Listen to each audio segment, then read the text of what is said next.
ವೀಕ್ಷಕರೇ, ನಮ್ಮ ಚಳ್ಳಕೆರೆ ಟಿವಿಗೆ ಸ್ವಾಗತ. ಇಂದಿನ ಪ್ರಮುಖ ಸುದ್ದಿ.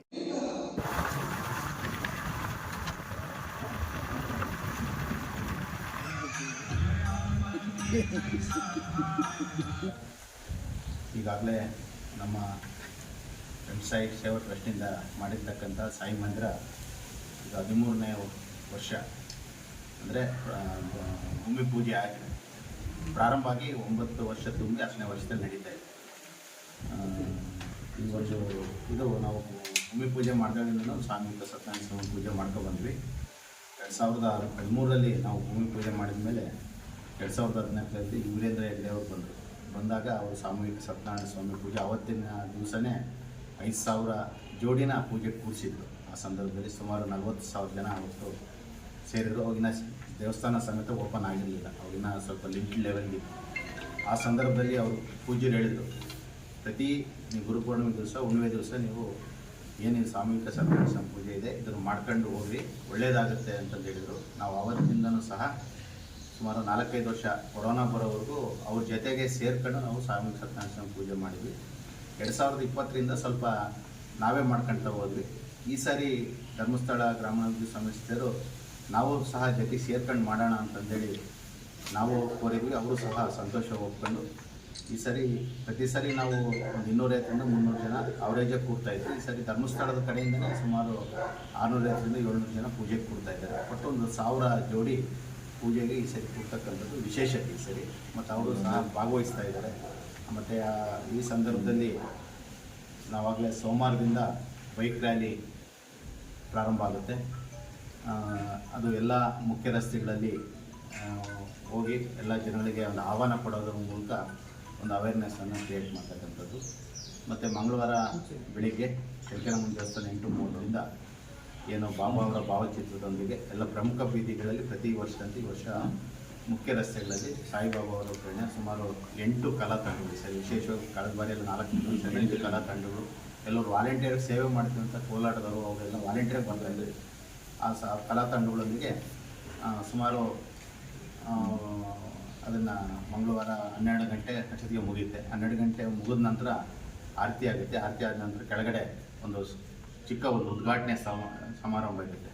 ಶಿಡ್ಲಘಟ್ಟಕೋಟೆ ನಮ್ಮ ಬಸವಲಿಂಗಾನಂದ ಸ್ವಾಮೀಜಿಗಳು ಆ ಕಾರ್ಯಕ್ರಮದ ದಿವ್ಯ ಸಾನ್ನಿಧ್ಯವನ್ನು ನಡೆಸ್ತಾರೆ. ಆ ಸಂದರ್ಭದಲ್ಲಿ ನಾವು MP ಗಳನ್ನು, ಕಾರಜೋಳ ಸಾಹೇಬ್ರನ್ನ, ಮತ್ತು MLA ರಘುಮೂರ್ತಿ ಅವ್ರನ್ನ, ಮತ್ತು ನಮ್ಮ DC ಅವರು ವೆಂಕಟೇಶ್ ಸರ್, ಮತ್ತು SP ಅವರಾಗಿರ್ತಕ್ಕಂಥ ರಂಜಿತ್ ಸರ್ಗೆ, ಮತ್ತು ಕುಮಾರಸ್ವಾಮಿನ, ನವೀನ್ ಅವರವ್ರನ್ನ, ಇವೆಲ್ಲರನ್ನೂ ಆಹ್ವಾನಿಸಿದ್ದೀವಿ. ಅವರೆಲ್ಲ ಬಂದು ಉದ್ಘಾಟನೆಯನ್ನು ಪ್ರಾರಂಭಿಸಿದ ನಂತರ ಅವುಗಳಿಂದ ಭಜನೆ ಮತ್ತು ಸಾಂಸ್ಕೃತಿಕ ಕಾರ್ಯಕ್ರಮಗಳು, ವೇದಿಕೆಗಳು ಮುಂದೆ ವೇದಿಕೆ ಇರುತ್ತೆ. ಈ ಕಾರ್ಯಕ್ರಮ ಆದ ನಂತರ ವೇದಿಕೆಯಲ್ಲಿ ಅವತ್ತಿನ ಕಾರ್ಯಕ್ರಮಗಳು ಪ್ರಾರಂಭ ಆದ ನಂತರ ತಿರುಗಿ ದಿವಸ ಬೆಳಗ್ಗೆ 5:30ಕ್ಕೆ ಕಾಕಡಾರತಿ ಆಗುತ್ತೆ. ಕಾಕಡಾರತಿ ಆದ ನಂತರ ಪತಂಜಲಿ ಯೋಗ ಇವರು ಶಿಕ್ಷಣ ಸಂಸ್ಥೆಯವರು ಬೆಳಗ್ಗೆ ಒಂದು ಭಜನೆಯನ್ನು ಮಾಡಿ ಅವರು ಒಂದು ಯೋಗಾಭ್ಯಾಸವನ್ನು ಪ್ರತಿ ವರ್ಷದಲ್ಲಿ ಸರಿ ಒಂದು ಮಾಡಿ ಹೋಗ್ತಕ್ಕಂಥದ್ದು. ಅದಾದ ನಂತರ ಅಭಿಷೇಕ ಆದ ನಂತರ ಮತ್ತು ಕೆಳಗಡೆ ಸಾಮೂಹಿಕ ಸತ್ಯನಾರಾಯಣ ಸ್ವಾಮಿ ಪೂಜೆ 7:30ರಿಂದ ಪ್ರಾರಂಭ ಆಗುತ್ತೆ.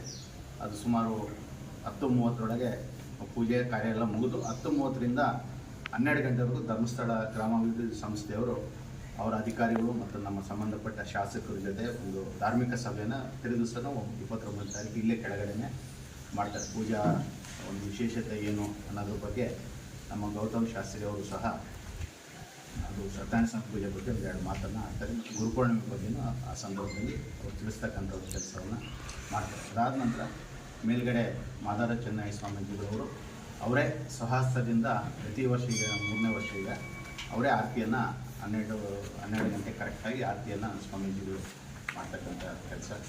ಅದಾದಮೇಲೆ ಮತ್ತೆ ಕಂಟಿನ್ಯೂ ಆಗಿ ಭಜನೆಗಳಿರ್ತವೆ, ಸಾಂಸ್ಕೃತಿಕ ಕಾರ್ಯಕ್ರಮಗಳಿರ್ತವೆ, ಸಂಗೀತೋತ್ಸವ ಇರುತ್ತೆ. ಮತ್ತು ಎದುರುಗಡೆ ಎಕ್ಸಿಬಿಷನ್ ವ್ಯವಸ್ಥೆ ಮಾಡಿದ್ದೀವಿ. ಊಟದ ಈಗಾಗಲೇ ನಮ್ಮೆಲ್ಲ ಟ್ರಸ್ಟಿಗಳು ಹೇಳ್ದಂಗೆ ಹೊರಗಡೆ ವ್ಯವಸ್ಥೆ ಮಾಡಿದ್ದೀವಿ. ಕಳೆದ ಬಾರಿನೇ ಸುಮಾರು 50,000-60,000 ಜನ ಬಂದೋಗಿದ್ದರು. ಸ್ವಲ್ಪ ಜಾಗದ ಸಮಸ್ಯೆ ಆಗಿರೋದ್ರಿಂದ ಈ ಸರಿ ನಾವು ಹೊರಗಡೆನೇ ಮಾಡೋಣ ಅಂತ ಬರಲಿಕ್ಕೆ ಒಂದು ಹೋಗ್ಲಿಕ್ಕೆ ಒಂದು ದಾರಿ, 2 ದಾರಿ ಮಾಡಿದ್ವಿ. ಆಂಜನೇಯ ದೇವಸ್ಥಾನ ಪಕ್ಕ ಮಾಡಿದ್ವಿ. ನಾವು ಜನ ಎಷ್ಟು ಸೇರ್ತಾರೆ ಅಂತ ನಮ್ಮ ಕೈಯಲ್ಲಿ ಇರೋಲ್ಲ, ಯಾರು ಬರ್ತಾರೆ ಯಾರಿಲ್ಲ ಅಂತಂದೇಳಿ. ಆದರೆ ನಾವು 3 ದಿವಸದಲ್ಲಿ ಸುಮಾರು 1 ಲಕ್ಷ ಜನ ಬಂದರೂ ಅವ್ರಿಗೇನು ಸೌಕರ್ಯ ಬೇಕೋ ಅಷ್ಟು ನಾವು ವ್ಯವಸ್ಥಿತವಾಗಿ ಮಾಡಿದ್ವಿ. 1 ಲಕ್ಷ ಜನದವರೆಗೂ ನಾವು ಬಂದರೂ ಸಹ ನಾವು ನಿಭಾಯಿಸೋದಕ್ಕೆ ನಮ್ಮ ಟ್ರಸ್ಟ್ ರೆಡಿ ಇದೆ.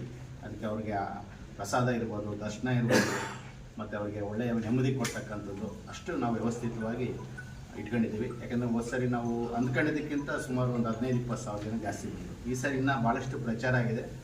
ಸುಮಾರು ಈ ಸರಿ ಚಳ್ಳಕೆರೆ ತಾಲೂಕು ಅಷ್ಟೇ ಅಲ್ಲದೆ ಹಿರಿಯೂರು ತಾಲೂಕು ಮತ್ತು ಚಿತ್ರದುರ್ಗ ತಾಲೂಕಿನ ಕೆಲವು 15-30 ಹಳ್ಳಿ ಜಾಸ್ತಿ ನಮ್ಮ ವಾಹನ ಹೋಗಿ ಬಂದಿದೆ. ಆ ಕಡೆಯಿಂದ ಸಹ ಒಳ್ಳೆ ರೆಸ್ಪಾನ್ಸ್ ಬಂದಿದೆ. ಭಕ್ತಾದಿಗಳೆಲ್ಲ ಬರಬೇಕು ಅಂತಂದೇಳಿ ಭಾಳಷ್ಟು ಪ್ರಚಾರ ಆಗಿದೆ. ನಿಮ್ಮ ಪತ್ರಿಕೆಗಳಲ್ಲೂ ಸುಮಾರು ಪ್ರಚಾರ ಆಗಿದೆ. ವಿಶೇಷವಾಗಿ ಈ ದೇವಸ್ಥಾನ ನಮಗೆ ಒಂಥರ ಆಶ್ಚರ್ಯ ಆಗ್ತಿದೆ. ಯಾಕಂದರೆ ಇರಲಿಲ್ಲ, ಇಲ್ಲ ಮೊದಲಿಂದ ನೋಡ್ತಿರೋದಕ್ಕೆ ಅರ್ಥ ಆಗುತ್ತೆ. ಇಷ್ಟು ಅಭಿವೃದ್ಧಿ ಆಗಿದ್ದಪ್ಪ ಅಂದರೆ ಏನೋ ಒಂದು ಶಕ್ತಿ ಇದ್ದರೆ ಮಾತ್ರ ಆಗುತ್ತೆ. ಯಾಕಂದ್ರೆ ನಾವು ಮಾಡೋಕ್ಕಾಗಲ್ಲ, ನಮ್ಮ ಕೈಲಿ ಕೆಲವು ನಮ್ಮ ಮನೆ ಹತ್ರ ನಮ್ಮ ಮನೆ ಕೆಲಸಗಳು ಮಾಡ್ಕೊಳಕ್ಕಾಗಲ್ಲ. ಆದರೆ ಇಲ್ಲೊಂದು ಶಕ್ತಿ ಇರೋದ್ರಿಂದ ಅದು ನಮ್ಮ ಹತ್ರ ಮಾಡಿಸ್ತಿದೆ. ಅದಕ್ಕೆ ಪೂರ್ವಕವಾಗಿ ನೀವೆಲ್ಲ ಒಳ್ಳೆಯ ಒಂದು ಪ್ರಚಾರನ ಕೊಡಿಸಿದ್ರೆ, ಜನಗಳಿಗೆ ಸಾಕಷ್ಟು ಮಾಹಿತಿಗಳನ್ನು ನೀಡಿದ್ದೀರ. ಭಾಳಷ್ಟು ಜನ ಗೊತ್ತಿಲ್ಲದವರು ನಿಮ್ಮ ಪ್ರಚಾರದ ಮೂಲಕ ಇಲ್ಲಿ ಬಂದು ಏನಿದೆ ನೋಡೋಣ, ಭಾಳ ಪ್ರಚಾರ ಐತೆ ಅಂತಂದೇಳಿ ಬಂದು ಮತ್ತು ಅವರಿಂದ 10 ಜನಕ್ಕೆ ಅವರಿಂದ 10 ಜನಕ್ಕೆ ಏನಾಗಿದೆ ಅಂದರೆ ಇವತ್ತು ಥರ ದೊಡ್ಡ ಒಂದು ಪ್ರವಾಸಿ ಕೇಂದ್ರ ಆಗಿದೆ ಚಳ್ಳಕೆರೆಯಲ್ಲಿ. ಸುಮಾರು 700-800 ಜನ ಅದು ಹೆಗ್ಗೇರಿ ತಾಯಿ ಮಕ್ಕಳು ಬೆಳಗ್ಗೆ ಬಂದವರು ಸಾಯಂಕಾಲದವರೆಗೂ ಇಲ್ಲೇ ಇದೆ, 4-5 ಗಂಟೆಗಳು. ಹಂಗೆ ಒಂಥರ ಏನೋ ಒಂಥರ ನೆಮ್ಮದಿ ಥರ ಎಲ್ಲ ಇದು ಆಗ್ತಾಯಿದೆ. ಮತ್ತು ಇವತ್ತಿನವರೆಗೂ ನಾವು ಪ್ರತಿ ಗುರುವಾರ ಅನ್ನಪ್ರಸಾದ ಬೆಳಗ್ಗೆಯಿಂದ ರಾತ್ರಿ 10 ಗಂಟೆವರೆಗೂ ಅನ್ನಪ್ರಸಾದ ಕೊಡ್ತೀವಿ. ಸುಮಾರು ಒಂದು 2-2.5 ಸಾವಿರ ಜನ ಪ್ರತಿ ವಾರ ಊಟ ಮಾಡ್ತಾರೆ. ಆ ವ್ಯವಸ್ಥೆಯನ್ನು ನಾವು ಮಾಡಿದ್ವಿ, ಯಾವಾಗಲೂ ನಿಲ್ಲಿಸೇ ಇಲ್ಲ. ಅದೇ ರೀತಿಯಾಗಿ ನಮಗೆ ದೇಣಿಗೆ ಸಂಗ್ರಹ ಸಮೇತ ಈ ಸರಿ ನಿರೀಕ್ಷೆಗೆ ಮೀರಿ ಭಾಳಷ್ಟು ಜನ ನಮ್ಮ ಟ್ರಸ್ಟಿಗಳಲ್ಲೇ ನಾವು ಚರ್ಚೆ ಆಯಿತು. ಈ ಸರಿ ಭಾಳ ಕಷ್ಟ ಆಗಿದೆ, ಸ್ವಲ್ಪ ಹೆಂಗೆ ಮಾಡಬೇಕು, ಸಿಂಪಲಾಗಿ ಮಾಡ್ಬೇಕಾ ಏನು ಅಂತ ಅಂದ್ಕೊಂಡ್ವಿ. ನಾವು ನಿರೀಕ್ಷೆನೇ ಮಾಡಿರಲಿಲ್ಲ ಅಷ್ಟು ದೇಣಿಗೆಯನ್ನು ಭಾಳ. ಯಾಕೆಂದರೆ ಜನಗಳಿಗೆ ಎಲ್ಲಿ ಕೆಲಸ ಆಗುತ್ತೆ ಅಂದರೆ ಧಾರಾಳವಾಗಿ ಕೊಡ್ತಾರೆ. ಯಾಕೆಂದರೆ ಅವ್ರಿಗೆ ಗೊತ್ತಿರುತ್ತೆ, ಅಲ್ಲಿ ಕರೆಕ್ಟಾಗಪ್ಪ ಅಲ್ಲಿ ಕೊಟ್ಟರೆ ಒಂದು ಏನು ಪೋಲಾಗಲ್ಲ, ಅಲ್ಲಿ ಯಾರೂ ಆ ವ್ಯವಸ್ಥೆಗೆ ನಂಬ್ಕೊಂಡು ಯಾರೂ ಜೀವನ ಮಾಡೋರಾಗಿಲ್ಲ. ಏನೇ ಕೊಟ್ಟರು ಅಲ್ಲಿ ಕರೆಕ್ಟಾಗಿ ತಲುಪುತ್ತೆ ಅಂತಕ್ಕಂಥ ಮನೋಭಾವನೆ ಜನಗಳಿಗೆ ಬಂದಿದೆ. ನಾವೇನೋ ಒಂದು ಸ್ವಲ್ಪ ಅದು ಪಾಂಪ್ಲೆಟ್ ಕೊಟ್ಟು ದೇಣಿಗೆ ಸಂಗ್ರಹಕ್ಕೆ ಹೋದಾಗ ಬಿಡಪ್ಪ ಬರ್ಕೊಳಪ್ಪ, ನಮ್ಮದು ನಮ್ಮ ಕೈಲಂತೂ ಮಾಡೋಕ್ಕಾಗಲ್ಲ, ನೀವು ಮಾಡ್ತಿರಲ್ಲ ಸಾಕು, ನಾವು ಕೊಡೋದು ನಮ್ಗೆ ದೊಡ್ಡದಲ್ಲ ಅಂತಂದೇಳಿ ಆ ಥರ ನಮ್ಗೆ ಒಳ್ಳೆ ಅಭಿಪ್ರಾಯ ಇದೆ. ಯಾಕಂದರೆ ಅದು ಅವ್ರಿಗೆ ಆಮೇಲೆ ಅವರು ಸುಮಾರು ಪ್ರತಿ ದಿವಸ 4 ದಿವಸನೂ ಡಾಕ್ಟ್ರುಗಳು, ವಿವಿಧ ಡಾಕ್ಟ್ರುಗಳೆಲ್ಲ ಬಂದು ಇವತ್ತಲ್ಲಿ ಒಂದು ಹೆಲ್ತ್ ಕ್ಯಾಂಪನ್ನು ಬಂದು ಎಲ್ಲರೂ ಉಚಿತವಾಗಿ ಅವರಿಗೆ ತಪಾಸಣೆ ಮಾಡೋದ್ರ ಜೊತೆಗೆ ಉಚಿತವಾಗಿ ಔಷಧಿಗಳನ್ನು ಕೊಡ್ತಕ್ಕಂಥ ಒಂದು ಕ್ಯಾಂಪನ್ನು ಸಹ ಅವರು 4 ದಿವಸನೂ ಮಾಡ್ತಾಯಿದ್ದಾರೆ. ಅದು ವಿಶೇಷತೆ ಈ ಸರಿ. ಮತ್ತು ಅದ್ರ ಜೊತೆಗೆ ಬೇರೆ ಬೇರೆ ಕಡೆಯಿಂದ ಭಾಳಷ್ಟು ತಂಡಗಳು ಗ್ರಾಮಾಂತರ ಪ್ರದೇಶದಲ್ಲಿ ಬಂದು ಭಜನೆಗಳನ್ನು ಮಾಡ್ತಾರೆ. ಅವ್ರು ಬೇರೆ ಬೇರೆ ಜಾಗದಲ್ಲಿ ವೇದಿಕೆಗಳನ್ನು ನಾವು ನಿರ್ಮಾಣ ಮಾಡಿದ್ದೀವಿ, ಅವರು ಸಹ ಮಾಡ್ಕೊಂಡು ಹೋಗ್ತಾರೆ. ಇದೊಂಥರ ಭಾಳಷ್ಟು ಅದ್ಭುತವಾದಂಥ ಒಂದು ಕಾರ್ಯಕ್ರಮ ಆಗುತ್ತೆ ಈ ಸರಿ. ಪ್ರತಿ ಸರಿ ನಾವು ಸಣ್ಣ ಚೆನ್ನಾಗಿ ಆಗುತ್ತೆ ಅಂತೇಳಿ ನಾವು ಭಾವಿಸಿದ್ದೀವಿ.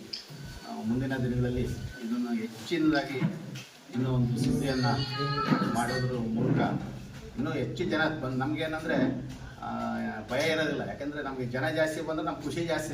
ನಮ್ಮ ಟ್ರಸ್ಟ್ನವ್ರಿಗೆಲ್ಲ ಅಷ್ಟೇ, ಜನ ಜಾಸ್ತಿ ಬಂದಂದ್ರೆ ಖುಷಿ ಜಾಸ್ತಿ ಪಡ್ತೀವಿ. ಕೆಲವರು ಏನಪ್ಪ ಇಷ್ಟೊಂದು ಜನ ಬಂದು ಹೆಂಗೆ ಸುಧಾರಿಸ್ಬೇಕು ಅನ್ನೋದು, ಯಾಕಂದ್ರೆ ನಮ್ಗೆ ಅದೇನೋ ಒಂಥರ ಶಕ್ತಿ ಬಂದುಬಿಟ್ಟಿರುತ್ತೆ. ಅವತ್ತು ಯಾರೇ ಬಂದರೂ ಸಮೇತ ನಾವು ಅದಕ್ಕೆ ನಮಗಿನ್ನ ಖುಷಿನೇ ಆಗುತ್ತೆ. ನಮಗೆ ನಾನು ಹೇಳಿದ್ನಲ್ಲ, ಇವತ್ತು ಹೆಚ್ಚು ಕಮ್ಮಿ ನಮ್ಮದು 1 ಲಕ್ಷ ಜನ ಬಂದರೂ ಸಮೇತ ಊಟ ಮಾಡೋದಕ್ಕೆ ನಾವು ವ್ಯವಸ್ಥಿತವಾಗಿ ಮಾಡ್ಕೊಂಬಿಟ್ಟಿದ್ದೀವಿ ಆಗಲೇ. ಅಲ್ಲ ಬಿಡಪ್ಪ, ನಮಗೆ 50,000 ಜನ ಅಷ್ಟಕ್ಕೆ ನಾವು ಅರೇಂಜ್ ಮಾಡ್ಕೊಂಡಿಲ್ಲ, 1 ಡಬಲ್ ಮಾಡ್ಕೊಂಡಿದ್ದೀವಿ.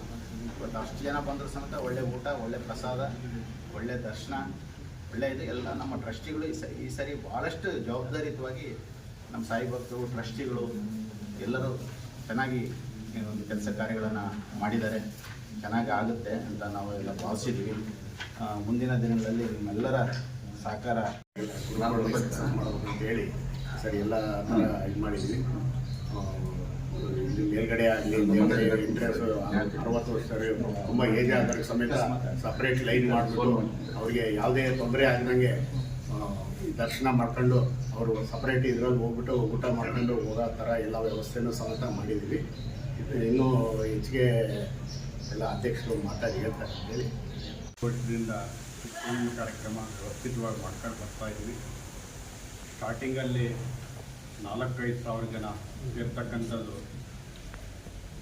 ಆಮೇಲೆ ಅದಕ್ಕೆ ನಾವು ಏನು ದೇಣಿಗೆ ಮಾಡ್ತಿದ್ದೀವೋ ಆ ಜನಕ್ಕೆ ಸರಿಯಾಗಿ ಸಹ ಪ್ರಾರಂಭ ಆಯಿತು. ಇವಾಗ ನಾವು ನಿರೀಕ್ಷೆ ಮಾಡಿದಾಗೆ ನಮ್ಮ ಕಾರ್ತಿಕ್ ಅವರು ಹೇಳಿದಾಗೆ ಸುಮಾರು 50,000 ರಿಂದ 60,000 ಜನ ಸೇರ್ಬೋದು ಅನ್ನೋ ನಿರೀಕ್ಷೆ ಇದೆ. ಹೋದ ಸಲ ಎಲ್ಲ ಊಟದ ವ್ಯವಸ್ಥೆಗೆ ಅದಕ್ಕೆಲ್ಲ ಸ್ವಲ್ಪ ರಶ್ ಆಗಿ ಸ್ವಲ್ಪ ಒಂದು ಅರ್ಧ ಗಂಟೆ ಹಿಂದೆ ಮುಂದೆ ಆಯಿತು.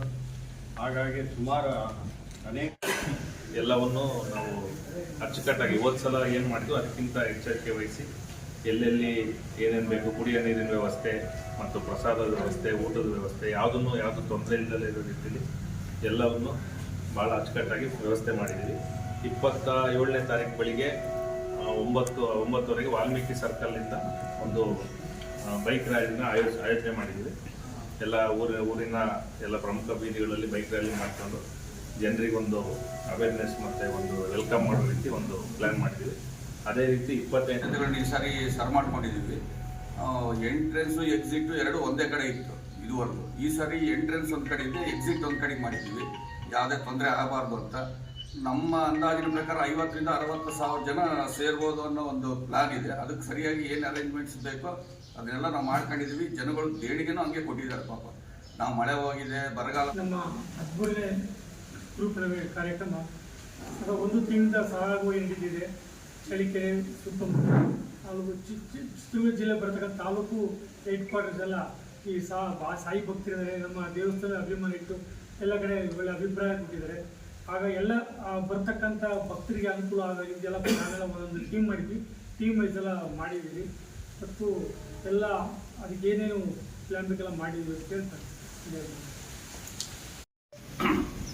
ದೇವಸ್ಥಾನದ ಪಕ್ಕದಲ್ಲಿ ಒಂದು ದೊಡ್ಡ ಜಾಗದಲ್ಲಿ ಅದನ್ನು ಅರೇಂಜ್ಮೆಂಟ್ ಎಲ್ಲ ಆಗಿದೆ.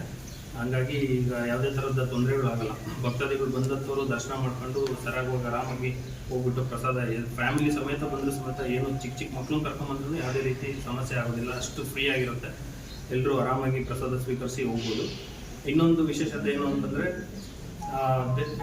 ದೇವಸ್ಥಾನದ ಮುಂಭಾಗದಲ್ಲಿ ಒಂದು ಎಕ್ಸಿಬಿಷನ್ ಅರೇಂಜ್ಮೆಂಟ್ ಮಾಡಿದ್ದೀವಿ. ವಾತಾವರಣದಲ್ಲಿ ಇವತ್ತು ಒಂದು ಸಾಯಿ ನಗರವನ್ನಾಗಿ ಪ್ರಾರಂಭ ಮಾಡಿದಾಗ ಇವತ್ತು ಸಾಕಷ್ಟು ಜನ ಬಂದು ಇಲ್ಲಿ ನೆಲೆಸಿದ್ದಾರೆ.